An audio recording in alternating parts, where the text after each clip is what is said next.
আসসালামু আলাইকুম। আমাদের নতুন আরেকটি ভিডিওতে আপনাদেরকে স্বাগতম।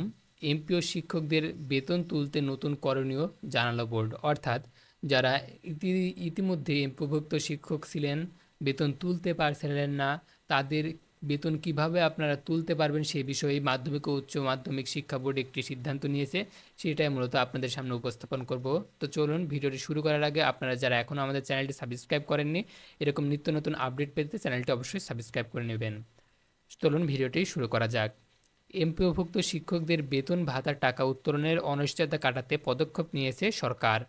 সভাপতির অনুপস্থিতিতে উপজেলা নির্বাহী অফিসার, ইউএনও ও জেলা প্রশাসক ডিসির স্বাক্ষরে বেতন তোলা যাবে।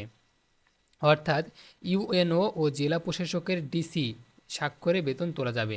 এ বিষয়ে ঢাকা বোর্ড একটি আদেশ জারি করেছে।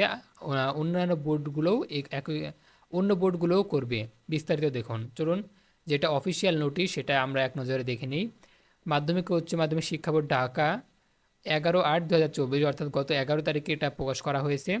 মাধ্যমিক ও উচ্চ মাধ্যমিক শিক্ষা বোর্ড ঢাকা আওতাধীন যে সকল বেসরকারি শিক্ষা প্রতিষ্ঠানের নিম্ন মাধ্যমিক ও উচ্চ মাধ্যমিক managing committee, governing body, ad hoc কমিটির সভাপতি পদত্যাগ, মৃত্যু বা অন্য কোনো ধরনের শূন্য বা দীর্ঘদিন অনুপস্থিত সেক্ষেত্রে বেতন ভাতা উত্তোলনের জন্য উপজেলা পর্যায়ে উপজেলা নির্বাহী অফিসার এবং জেলা পর্যায়ে জেলা প্রশাসক বা তাহার প্রতিনিধির স্বাক্ষরে বেতনের সরকারি অংশ এমপিও উত্তোলন করা যাইবে। তো এই ছিল মূলত তাদের যে নিউজ মাধ্যমিক ও উচ্চশিক্ষা অধিদপ্তর থেকে, সেটাই আপনাদের সামনে উপস্থাপন করলাম।